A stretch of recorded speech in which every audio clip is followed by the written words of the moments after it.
What's up, y'all? My name is Deborah Sengupta Stith, and I'm a music writer for the Austin American-Statesman here in Austin, Texas. I am here today with my colleague, Peter Blackstock, who is also a music writer for the Austin American-Statesman, to talk to you about the Austin City Limits Festival. Based on the long-running public television show of the same name, the Austin City Limits Festival is the largest festival of the year here in Austin. It draws roughly 75,000 people a day, so 225,000 people for a 3-day weekend over 2 weekends in October. And the festival just released its lineup on Tuesday. So the lineup for this year's festival, leading the lineup is who? Peter, tell us. Guns N' Roses, and we kind of have mixed feelings about that one. There's certainly a big draw, and the way I tend to look at it is, at one point they're one of those few bands that at one point was the biggest band in the world, and that was about 30 years ago now. But even when it's that long ago, you still have a lot of nostalgia for those songs, and so I think that they're kind of banking on that as a draw. And also they had Metallica last year, and that was I think a really good get for them and drew a big crowd. So they're playing on the on getting that sort of old school hard rock crowd out. And we were sort of joking that it's kind of like San Antonio City Limits, because there's so much of a metal and hard rock fan base in San Antonio, and it may be partly a move to try to draw those people into town for the festival. And I mean, I do, as much as I personally have some questions and issues perhaps with Guns N' Roses. They've got kind of a checkered past in terms of, I don't know, being particularly socially enlightened. Axl, maybe not the most socially enlightened dude.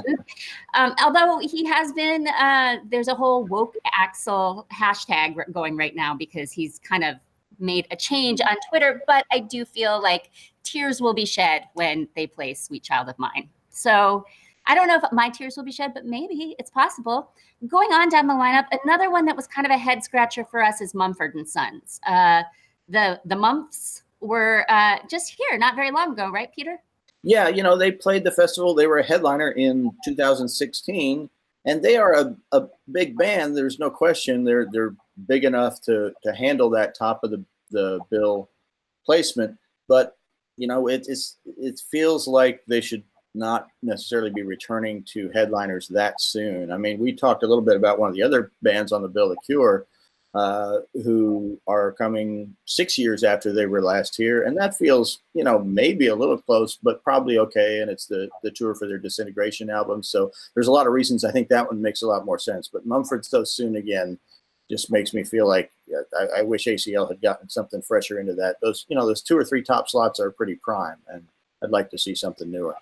Well, and speaking of those 2 or 3 top slots, in slot number 3, we have somebody who we're actually very excited about. Childish Gambino was supposed to play the festival last year, but he had a foot injury like weeks before he was supposed to hit the stage at Zilker Park. And his This Is America tour, that show is supposed to be really, really phenomenal. He just played Coachella a few weeks ago. People raved about it. He told people to put their phones away during the show and said, this isn't a concert, this is like church. And a lot of people who have seen the show, really, that's the sentiment. That's the core sentiment that they're taking out of it. So I'm very, very excited about that one. The Cure also, like Peter said, played a few years ago. I was a big Cure fan in high school. Disintegration was kind of the soundtrack for my high school years. So I'm excited about that. But also I'm excited about Cardi B. Cardi B is coming. She's going to be making her money moves in Zilker Park. And we're super psyched about that. Only for weekend 1. She's alternating with Robyn, who's a really great Norwegian, Swedish, Swedish, I believe, yeah. Pop star, yeah. Scandinavian pop singer. And she'll be on weekend 2 in that same spot. And then our other top billed artists, we got Tame Impala, who does like the psych rock thing. They have also played ACL Fest a lot of times. Psych rock is super popular in Austin. Yeah. I think it's partly because that's always, I mean, we have a whole festival, Levitation, that's built around psych rock. So Tame Impala is a good draw. They're from Western Australia, and I think they're one of those just solid bookings that, not quite at the top, but very near the top of the bill. And Billie Eilish is the final artist, and she's been. I don't know about your social medias, Peter, but on my social medias, that's the one that people have been really questioning why she's up there in the big letters at the top of the bill. But if you know young people, yeah, they are super excited about her right now. It does not surprise me a bit. I mean, if anything, you know, she could end up being the story of the festival. I haven't seen as many people in my social feeds questioning that. I think probably most of them have not seen her yet, but people seem to be interested, even the ones who, you know, she's obviously going to have the young fans coming out in droves for her, but the people I know seem to want to see what she's all about. And at 17, she's going to be the youngest headliner in ACL Fest history. So that's pretty exciting. I'm also just excited in general to see so many women on the top tier of the lineup. We've criticized ACL Fest in the past because, you know, between 2011 and 2018, they booked 48 male artists into those top slots and only one woman. So it's really, really nice this year to see 3 women in that top slot. And then when you go on to the second row of the lineup, you've got Kacey Musgraves, you've got Lizzo, you know, going a little bit further down, you've got King Princess, who made a big splash at South by Southwest earlier this year. Also, Uchis, a Colombian-American artist who's really made some waves over the last couple years, and Rosalía, who's a Spanish artist who people loved her album that she released last year. So who else are you excited about, Peter? Certainly Gary Clark Jr., and he's our big hometown flag carrier this year. He's pretty close to the top of the bill, and, you know, Gary could almost headline this thing at this point. He's had a great year.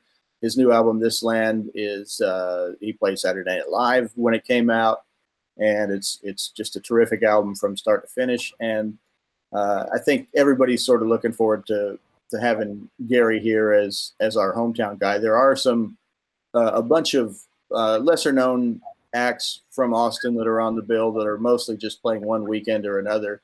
One of them is Blackstock, who has collaborated with Gary, and we kind of expect, you know, it's a fair chance that Gary might show up on stage with them at their show. Yeah, and going into the so ACL Fest kind of started as more of a roots rock and folk oriented festival. It's kind of evolved over the years. And this year there's a fair amount of rap. You've got Lil Uzi Vert, you've got 21 Savage. Going a little further down, you've got Taylor Bennett, who is Chance the Rapper's little brother. And you've got Duckworth, who's a young rapper from California that I am a huge fan of and excited about. But you've also got a fair amount of dance music in there. You've got Griz, you've got RL Grime, you've got Kaytranada, you've got Troy Boy, so Jai Wolf, so there's a lot of stuff programmed to that younger demographic. They bring in a lot of EDM every year specifically to try to get those people into the festival, and it seems to work. I missed kind of the days as more of an Americana fan myself. I missed those early bookings from the first couple of years of of ACL Fest in 2002, 2003, when that was more of a focus. I understand the shift they've had. It's the same shift that the television show has had, which it used to also be more of a roots show. But it's so little at this point on that end that I wish there were a little more of it. There are some good ones. Tyler Childers, somebody just, I think, sold out 2 nights at Stubbs. He's a Kentucky sort of bluegrass singer-songwriter, and I'm sure that there's a lot of people looking forward to his set. Kacey Musgraves is certainly a big name in that genre, very near the top of the bill, and just had Album of the Year at the Grammys. So there's a little bit of that, but that's not what I think most people are going to the festival for at this point. So to wrap things up, what's one artist who's deep in the ticket who you're really excited about, Peter? I'll give you mine. Mine is Tierra Whack, who is a rapper who does all kinds of different styles. She released an album called Whack World last year, where she did 1-minute tracks where each one was in a completely different style of hip hop. And she performed at South by Southwest. Really, really great. People were super psyched about her. I'm very excited to see her on the big stage at ACL Fest. Yeah, for me, it's Lizzo, and she played at South by Southwest. I saw her out at Willie Nelson's place at the Luck Reunion, but she also did some shows in town as part of the festival. And she's this this just dominating soul singer, soul R&B country, and has a record that just came out on Dan Auerbach from the Black Keys label. He produced it, and just knocked me out. It's my favorite record of the year so far. And so when I was kind of looking at the headliners on the bill and was sort of saying, well, I kind of, I look forward to seeing The Cure, but maybe not too excited about some of these others. When I saw Yola's name on there, I was like, okay, that's something I'm really looking forward to at the fest this year. Great. Well, thank you so much for hanging out with us. And thank you for, hopefully we'll see you out at ACL Fest. Yeah, come on down. October 4th through 6th and 11th through the 13th in Zilker Park in Austin.